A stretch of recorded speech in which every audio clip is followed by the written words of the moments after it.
Hi. మనిషి నాగరికత అభివృద్ధి ప్రక్రియలో ఒక పెద్ద టర్నింగ్ పాయింట్ అంటే ఆకాశం వైపు మొదటిగా చూసిన చూపు. చంద్రుణ్ణి, నక్షత్రాలను, ప్రకాశించే ఆకాశగంగను చూసి మనిషి ఎన్నో ప్రశ్నలు వేసుకున్నాడు. మనం ఎక్కడి నుంచి వచ్చాం, విశ్వం ఎంత పెద్దది, నక్షత్రాలు ఎలా పుడతాయి, భూమి బయట జీవం ఉందా లేదా, ఈ ప్రశ్నలే స్పేస్ డెవలప్మెంట్కు పునాదిగా అయినాయని చెప్పుకోవచ్చు. ప్రాచీన కాలంలో అంతరిక్ష అధ్యయనం ఎలా ఉండేదో ఒకసారి చూద్దాం. భారతీయ నాగరికతలో ఖగోళ శాస్త్రానికి ప్రత్యేక స్థానం ఉండేది. ఆర్యభట్ట ఉదాహరణకు చూసినట్లయితే చంద్రుడు, సూర్యుడు గ్రహాల చలనాన్ని ఆధారంగా చేసుకుని వివరించాడు. మాయన్ సివిలైజేషన్ స్టార్ మ్యాప్స్ ద్వారా వారు రకంగా అర్థం చేసుకోవడం జరిగింది.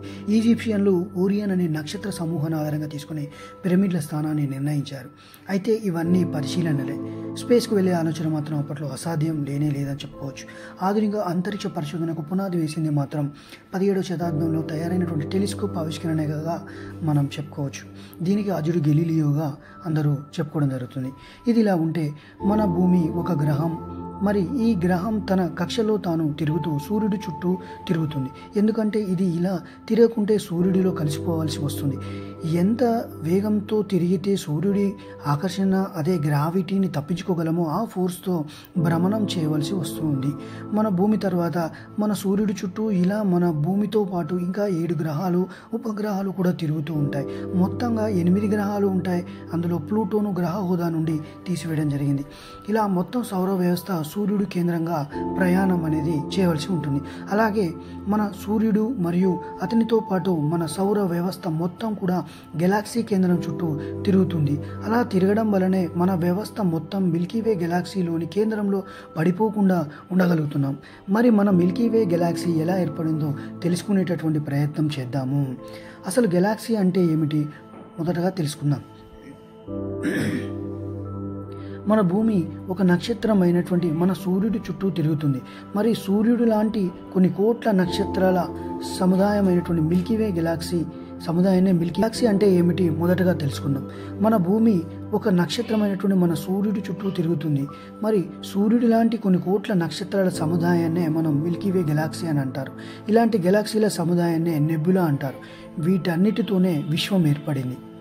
అసలు గెలాక్సీలు ఎలా ఏర్పడ్డాయి, మిల్కీవే గెలాక్సీ ఎలా ఏర్పడింది మొదలైనటువంటి అంశాలను ఇంకా ఈ వీడియోలో తెలుసుకునేటువంటి ప్రయత్నం చేద్దాం.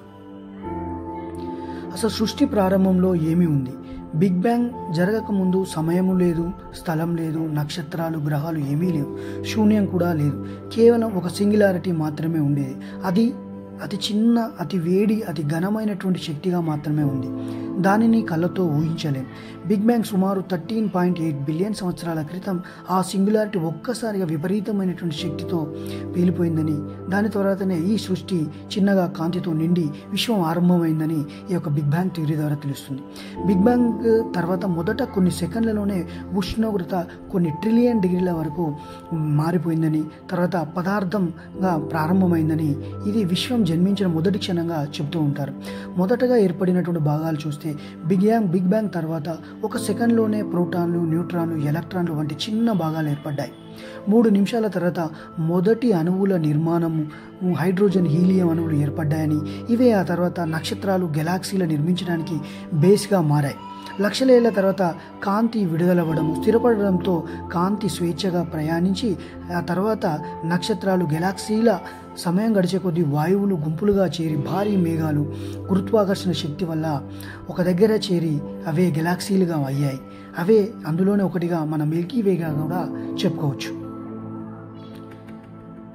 తదుపరి చూసినట్లయితే ఇలాంటి బిగ్ బ్యాంగ్ థియరీని మరియు ఇలాంటి మిల్కీవేలను, అలాంటి గెలాక్సీలను అధ్యయనం చేయడం కోసము ముందుగా హబుల్ స్పేస్ టెలిస్కోప్ అనేటటువంటిది ఉపయోగపడుతూ ఉండేది. దాని స్థానంలోనే కొత్తగా 2021లో జేమ్స్ వెబ్ టెలిస్కోప్ అనేటువంటి దాన్ని ప్రయోగించి దాని ద్వారా ఇప్పుడు పరిశోధన అనేటువంటి చేయడం జరుగుతుంది.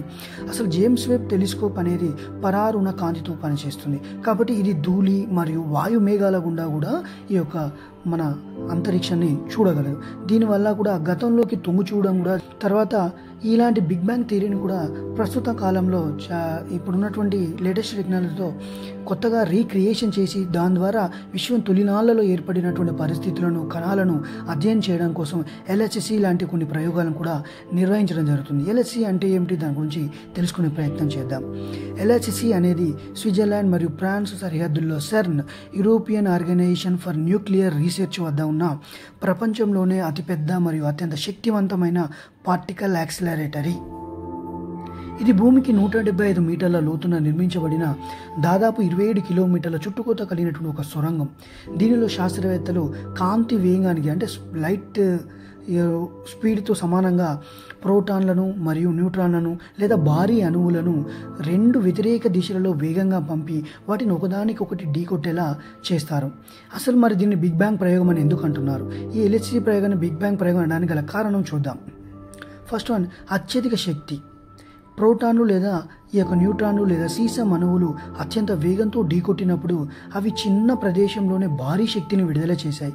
ఈ శక్తి బిగ్ బ్యాంగ్ జరిగిన వెంటనే విశ్వంలో ఉన్న అత్యధిక ఉష్ణోగ్రత మరియు సాంద్రత పరిస్థితులను తాత్కాలికంగా సృష్టిస్తుంది అని కూడా చెప్తున్నారు.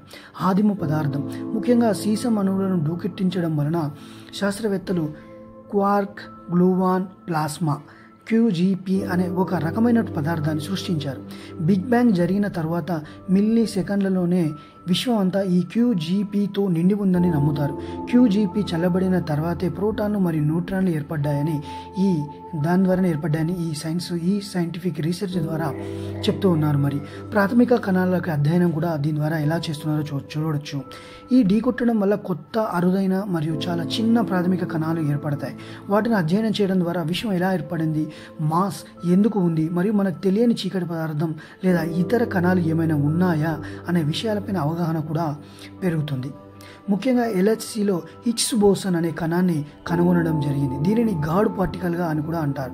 ద్రవ్యరాశి ఎలా ఏర్పడుతుందో అర్థం చేసుకోవడం ఈ కణం చాలా కీలకం. Thank you.